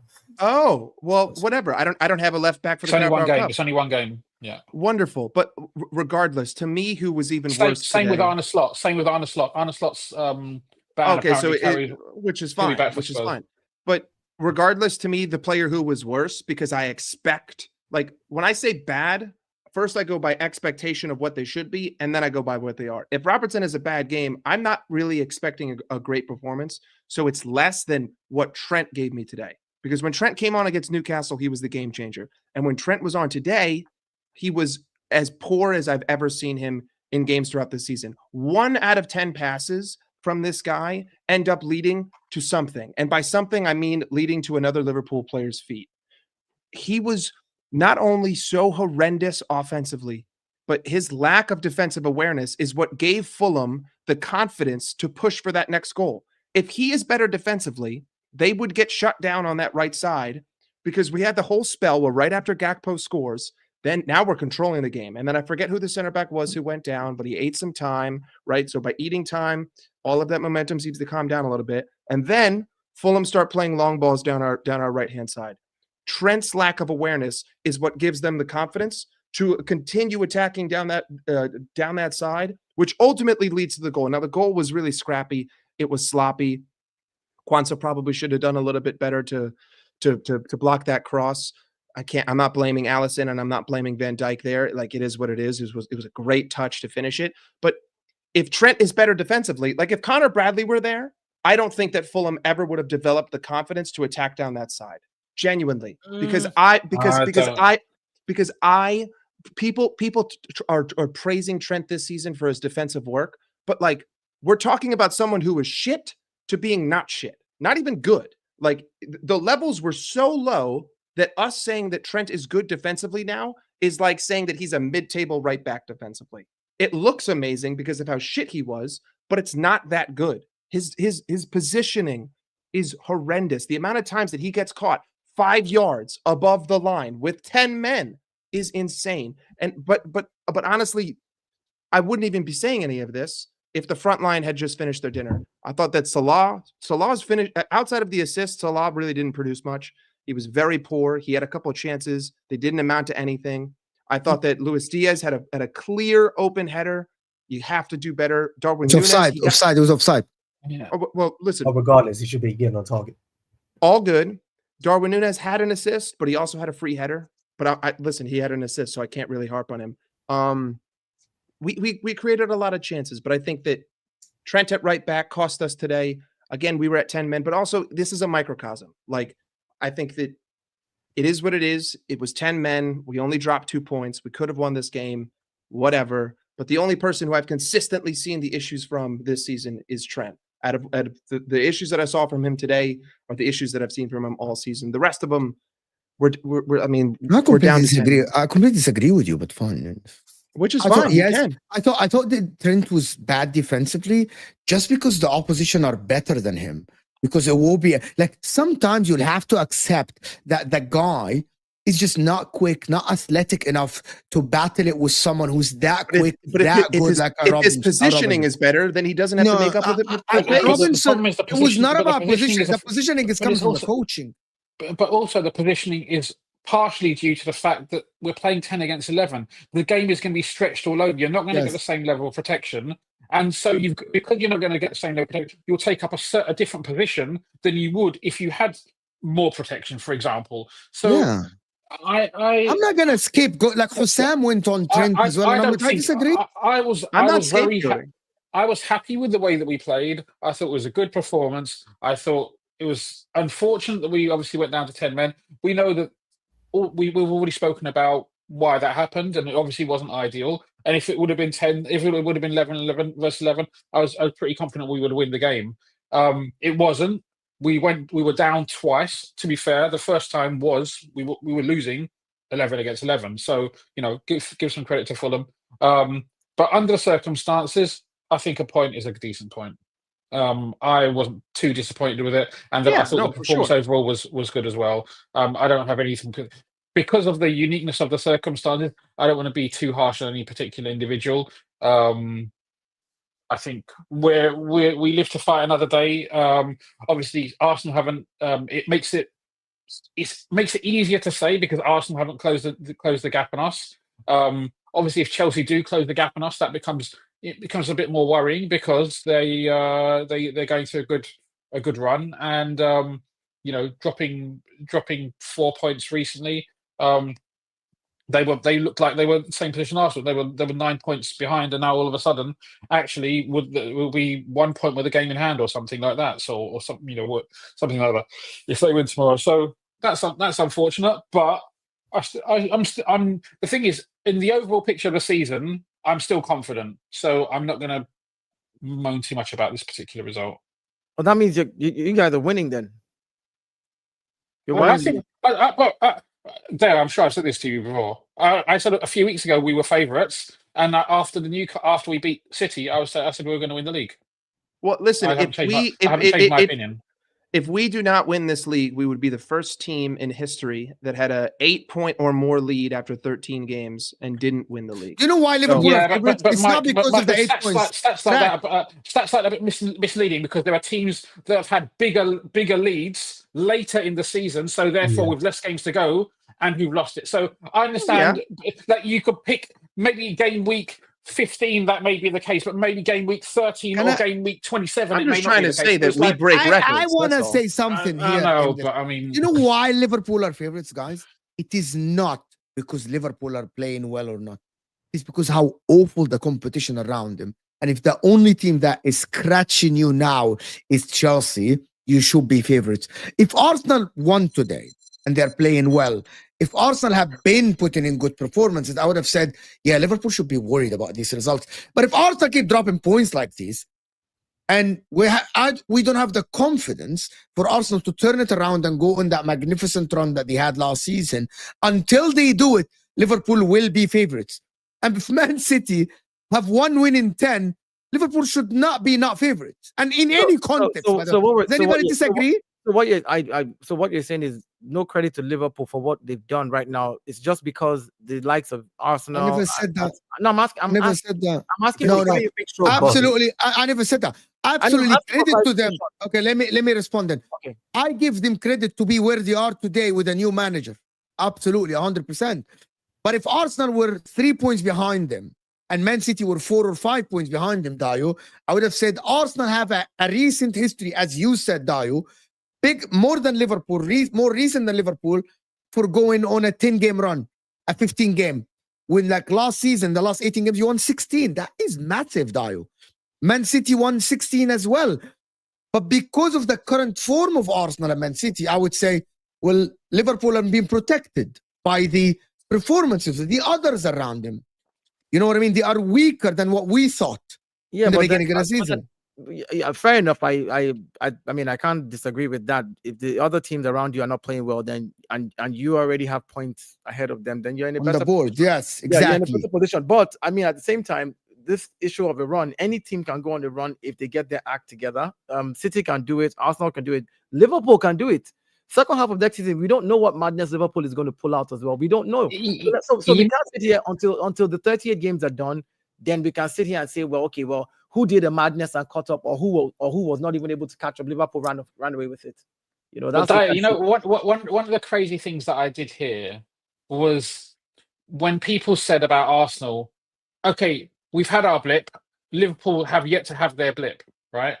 Now, that may well be true, but obviously, we may have a blip, but that also, you've had your blip, doesn't necessarily mean you won't have another blip or another blip or another blip. So I saw on the screen. It's the positive. I understand it's the fan talking, right? Yeah. It's that hopeful. You want other people to drop points, and you want yourselves to keep on winning. But the reality is, even if you've had a blip, you could have another one, and we could have another one, and we could have 2 or 3 or 4 and be out of the title race in the space of a couple, maybe a month or something. But Yeah, right. It's crazy, right? I sat on the stream with another Arsenal fan, and we had this conversation that you're having. And I told him, he said, "Oh, but Liverpool haven't had their own blip." And I said, "What if Liverpool do an invincible like Arsenal?"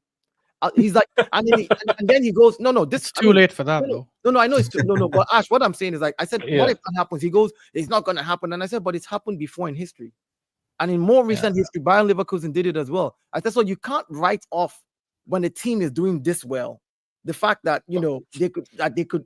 But you can't. But it's a similar point. But what mine's kind of same but different. It's like, just because you've lost a few games or dropped points in a short period of time doesn't mean you can't do it again, right? It's like Can I tell you, Rack, something? You're No. watching Arsenal now, Rack. I said the games that they're gonna play. They're gonna play Ipswich at home. They're gonna play Crystal Palace away, Brentford away, and Brighton away. What is the more likely outcome? Do you think it's a blip or a streak?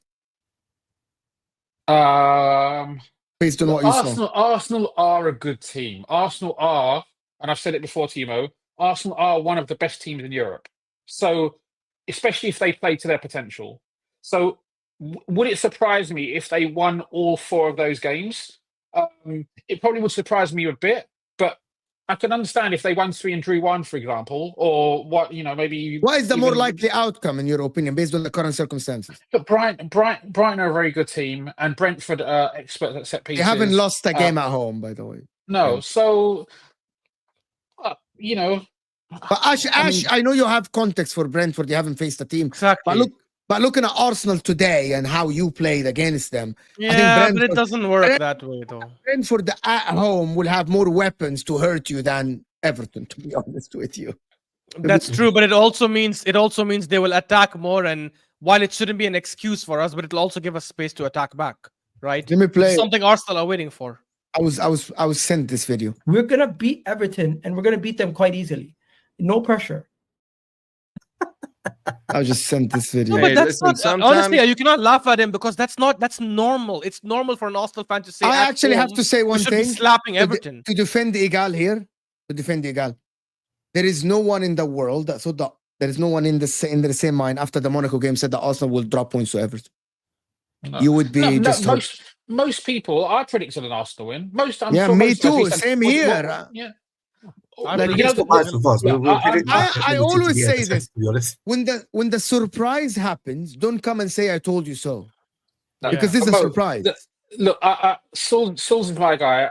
I really like Saul's, but the craziest Arsenal take that I've heard in recent years is, I think was it Southampton? No, who was it you beat 3-0 at home recently? Was it Southampton? Forest.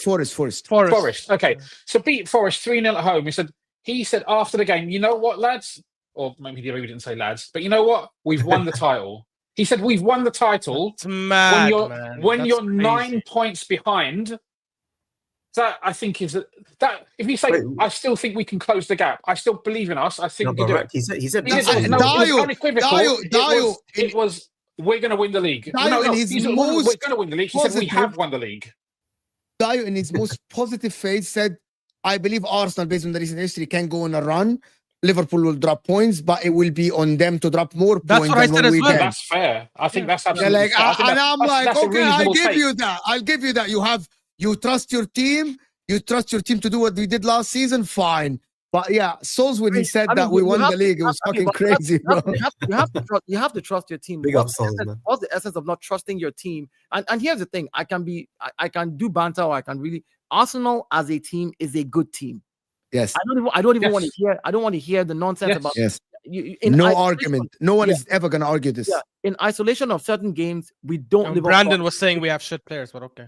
We don't live up to our No, you expectations. don't. No, you don't. You Like, have how good players, but it's just like there's some there you need to get rid of, innit? Look, every team has that, and this is what I keep telling people. Sometimes we say that some fans, because of recency bias and just emotional, I don't know what it is, trauma or whatever it is, say the dumbest things like, "Oh, we need a player as good as Bukayo Saka that can be on the bench so that we can rest Saka." And I'm like, you think you'll have two players as Yeah, good that's as Saka? impossible. I you can think you'll have Dayo, two players wallahi, as 2 good as years ago, Odegaard? 2 years ago, I And said the on the other player terrace was that is Odegaard. impossible. It's impossible. Because what you're Rafael saying Vinny is, right now. No, no, He's got it's two. Man City cannot even get a second striker like But Alvarez to sit on the bench for Haaland. Who are you to think, with all due respect to Arsenal, who haven't won the title, to think that you're going to get another Saka to sit on the bench for the When you Saka can go- that haven't won the league? when he can go somewhere else and be Who the are first you, team bro? player. Like, do you understand what I'm saying? Like, so for me, there's certain things that you know, and when there are things that we can correct in the Arsenal team, and that's why when I look at what Arne Slot has done with Liverpool, he's basically taken the team that Klopp had, and he just tweaked a few things, and he said, okay, this is what needs to be corrected. This is what needs to be corrected. While still maintaining the main identity, which The is main amazing. identity, and this is why I tell people, I said the big difference between Liverpool and Arne Slot and Liverpool and what Arteta and Arsenal is that Liverpool, even if they did not have it, if they had an interim manager this season, they would still be playing well because of the quality of players that they have and how long those players have been together and the way the system has been built.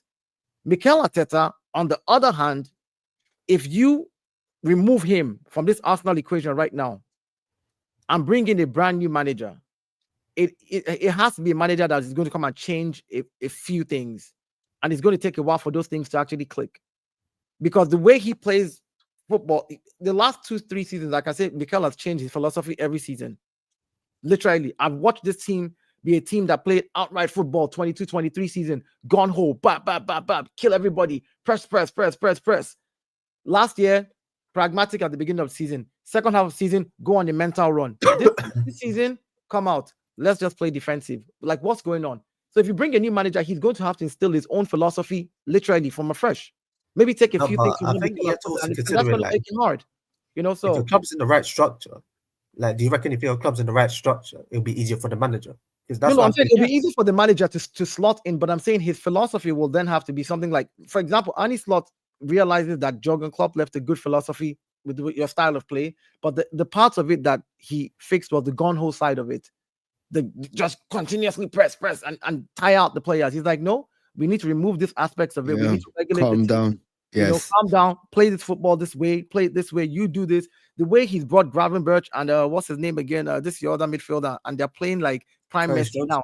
Curtis Jones and Curtis Jones. Gravenberch. Yeah, Curtis Jones, and they're playing like prime Messi. I'm like, yeah, that's Wallah al-Azim, we haven't mentioned Gravenberch enough. Wallah and that's al-Azim crazy today. because I feel Yeah, all I he put, needed to like, do was he was tweak. man of the match Yeah. for me today. He was what the fuck? What as the a central fuck, bro? defender. That was a silky. How often do you say you've seen a silky central defender? Oh He was shit, bro. really, I really was enjoying aesthetically watching pleasing. Yeah, exactly. him. Enjoying, yeah. I am Yeah. enjoying watching the guy move, pass with Van Dijk, Yeah. step into the midfield when needed be, step back, commit when he needed to commit, contain when he needed to contain an attack. And I'm like, how do you mature within 1 year that much? Gareth, And I'm so sorry, yeah. I'm he so reminded sorry me, you know for- what he reminded me of? Yes. To be honest with you, how Saliba came from the French league and within 1 year was one of the best defenders in the league in that first season at Arsenal. How Saliba is like out of nowhere, this guy popped up, and I'm like, how good are you, bro? Saliba. Gravenberch this season, after last season, it's a failure. This season, I couldn't believe that Arne Slot today. Under the literally, right system, Mo. Under the right system. Gravenberch last season. there's no system today. There was no system. No. What I mean by under the right system, you thrive as a player is like, yeah, if last season under Klopp, maybe that high continuous press thing is something that and then he had just come. He needed to, know the league and all that. So you give that context to any player. He's settling in. Then he's finally settled in, and now there's a manager that says, "Don't overpress yourself. Don't overrun. This is what I need to do." And then the player. I know you haven't watched him today. Yeah, I didn't. How does a manager trust an attacking-minded midfielder without making any sub to just cover Trent Alexander-Arnold and be on that defense? Is freaking mad to me. You know what's crazy? Incredible. You know what's crazy is that actually there was he tried to tweak a few different things, like moving people around, and then until he settled on that, it's not like he went straight. He tried to make some other changes positionally, and that's what was very impressive about the way the slot. I mean, look, the way that the Gravenberch played the position. Like I said, is how often do you say a central defender is silky? He played that position in a silky manner. Like he was lovely to watch. It was defender. crazy, and then. But it obviously bodes well that you've got Arne Slot trying to tweak things, trying to come up with solutions. When you go down to early in the game, from 11 to 10, ordinarily, and we were up against it for a time, but he found a solution which brought us back into the game. And I don't know if many people watched the interview that Trent recently did with Sky Sports with Melissa Reddy, and he talks about how in tune he is and how much he's enjoying playing under Klopp from a tactical side. Trent was saying about the fact that he really enjoys the tactical side of the game, and the fact that he speaks so glowingly about Arne Slot as a tactician, I think bodes well for us. Whether Trent stays or not, the fact that he's got the tactical nous and he's already shown it so far this season, I'm very hopeful. That gave me a lot more confidence. Not a lot more confidence, but gave me confidence that we will continue to be towards the top of the English game, not just for the rest of this season, but for the forthcoming 4, 5, 6 seasons and beyond. I want to say something, Omar. I'm just going to tell you something. We should be worried. This is not good at all. I disagree. Big up, Mac. We're not going to stay for long, guys. Because I got to go do the MHF with Hussam. I just want to say something today. If Liverpool had Jota from minute 1 today, they would have won the game even with 10 men. Yeah. It was very obvious. It was apparent. But that's why in the summer, I said... What a cameo. He had a great cameo. I said Liverpool needed to go and address that striker forward position instead of signing Chiesa. And people said, no, we signed Chiesa. He's a backup, blah, blah, blah. If Liverpool had a proper striker like Jota available today from minute 1, he would have won the game without a shadow of a doubt in my mind. The guy is so clinical. It's unfreaking believable. How so funny good. is it that none of every single one, maybe barring Tottenham, who are crap anyways, every single one of the big teams needs a striker. Even City, who lost Alvarez, also need a backup striker at least. The investment. Every single one of us. Because they invested. Because Arsenal spent 65 million on the donkey Kai Havertz. They have another donkey in freaking Darwin Núñez. Yes. I was banging on the drum about Alvarez. Okay, so Arsenal spent 65 million on Havertz to be a midfielder, not to be a striker. Wallahi, I disagree with you. It doesn't look like it. Otherwise, Dayo, if you are right... I said, and then converted him to... And they started using my striker. When we bought Kai Havertz, we did not buy Kai Havertz to be our 9. He was supposed to be Granit Xhaka's replacement. And I disagree with you. Which was a weird choice at the time. It was a weird choice. It did not work. In any of the first 2 games he played, it did not work. And then by the way, guys, tied him up front. And then I know that Mac wants to talk about Liverpool. I just have to say something. This Kai Havertz thing has to end. Khalas, it's done. It's over. It has to end. Khalas. The guy maybe will get you Dayo, he will get you a goal here and there. When push comes to shove, Dayo, he doesn't show up. And his confidence is down. Today, he couldn't control the ball, yet it was behind him. The other one, he's going up against the other guy, going with his hand instead of his head. What are you doing? Why literally the same. Why now, with all due respect, why is Kai Havertz now is turning into a bitter player, trying to go for the other players' bodies and not for the ball? And he's getting rattled by himself. He's trying to go for Pickford. He's trying to go. Like, what is going on with you, bro? He's always been like that, Mo. That's not new. Even he at wasn't Chelsea, like this. He wasn't like this with Arsenal when you bro. were winning games. He wasn't.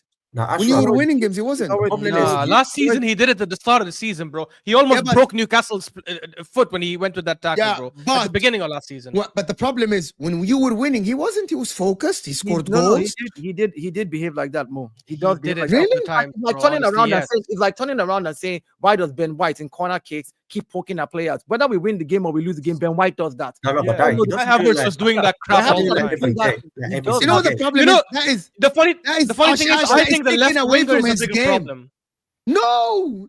Yeah, I Yeah, agree. wallahi No, it I is. agree. Wallahi it Yeah. is, bro. Oh, We no. need a striker. no. Don't get me wrong. Their I've been left saying wing it is all so summer. We bad. need a striker. Guys, on the The football left terrace, wing I think sucks, Havertz bro. has been flogged. Ash, I think he's knackered. you said on the I football agree, terrace, you don't have the yeah. kahunas. Do you know what kahunas are? A striker that will take the pressure of Saka and Odegaard and the rest of them. Kai Havertz doesn't. That's No, the I can personality. actually. The real cojones is a left winger doing what Saka does on the right, getting the ball, No, I saying, "Hey, disagree. someone I coming up disagree. against a 57-year-old Ashley Young, right? Okay, what And is the he's left winger scared- gonna do And then? is scared of, bro, But create that's what not Saka play. does. But What do you what I'm saying, Mo, is that I'm not wedded to the fact that Liverpool need a top class goal scoring number 9 if we can get someone who will do a Mane-like role on the Exactly. left hand side, Yeah. and or who can do a playmaking, linking play kind of role like a Firmino. Obviously, that type of archetype is very rare. And he's not Havertz. Very rare. It's And not he's an not easy thing to Havertz. find. It's not. Yeah. And it's No, not but here's Havertz the thing, back. Mo, I think in this market you could get better left wingers than you can get a striker. Exactly. That's also there. Is yes, 100%. If 100%, bro. Arsenal had got Sesko, it'd be a different conversation. You'd have scored No, I more think goals. he's I think overrated, Sesko's still man. unproven though. Like, Still You'd have scored more goals. he's still raw in my opinion. We don't know that though, bro.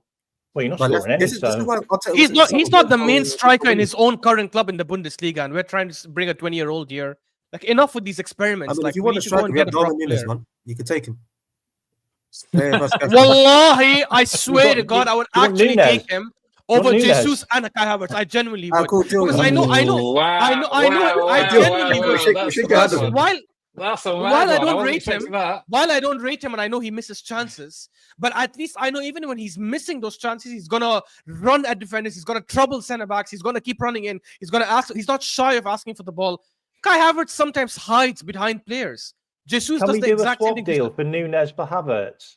Yeah, I'll take that 100%. Havertz have fit perfectly into that like false 9 position that we. There was a time when I don't think it now, because I don't think Havertz It has was when we were developed trying in to the way sign that I Timo hoped Werner, innit? he would.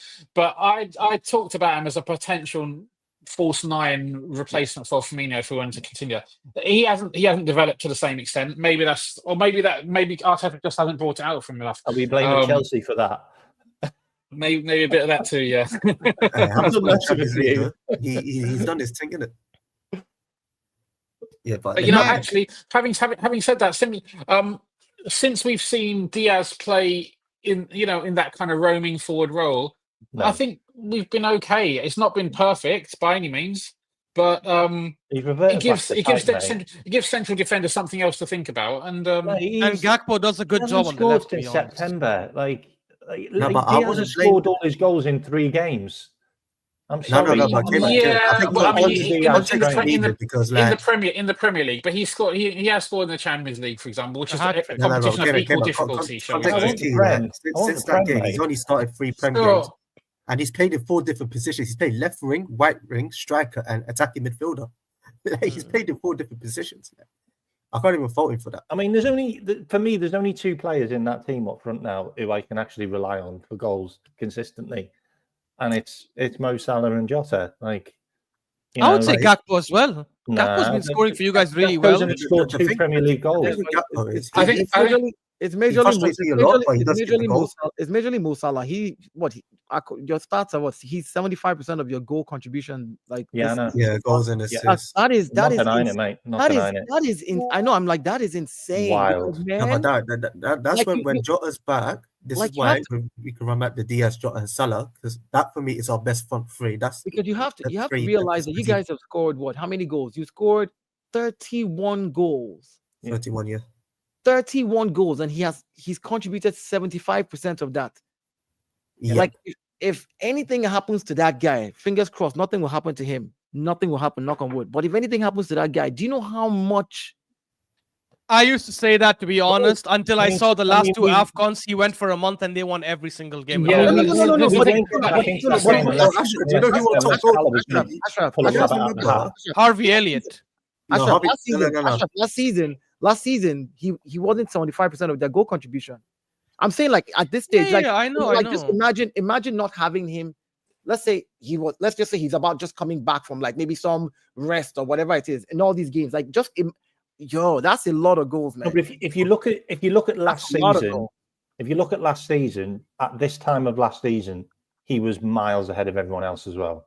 Oh yeah, no, I agree. No, I Yeah, rate He yeah. scored I most rate- of his I rate Premier League Salah. goals already, like last season. I rate Salah. I'm just like By this those time. stats are just crazy. As Plus, regards to, like, I feel the style Liverpool play, which is I know you on the slot you guys have gotten a lot calmer, but there are many games this season where you guys turned it on and were just playing When the we high need to step it intensity up, game. yeah. When we need Exactly, to step and it up, I we- feel that kind of style works when you like it helps to cover up that deficiency if Salah is not there, Yeah, because this is you why still end up Ashraf- opening teams. That's why when you played Harvey Elliott last season as a right wing, couple of games when Salah was not there, it was still working. You guys were still winning games. No, Because that like, style like, kind of helps. Harvey Elliott and Like, Diaz I've playing missed right some of now. the show. I've missed some of the Yeah. show today. Apologies, but like today, they only had like 3 chances and they scored 2 of them. Like that was a really odd game. Like we dominated large spells of that game, and we had 10 men for like from 15 minutes onwards. Yeah, it's Like, a weird one. have, 'cause- have we talked about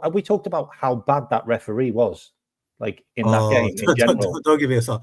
I had a head loss Like- today with that Like referee. 2 red cards before we even get a red card. Ours was a red card, by the way, but it was 2 red cards. Sorry, before we what? even got a red card. Yeah, Which- for me, which Ethan red Diop should card? have got a red card.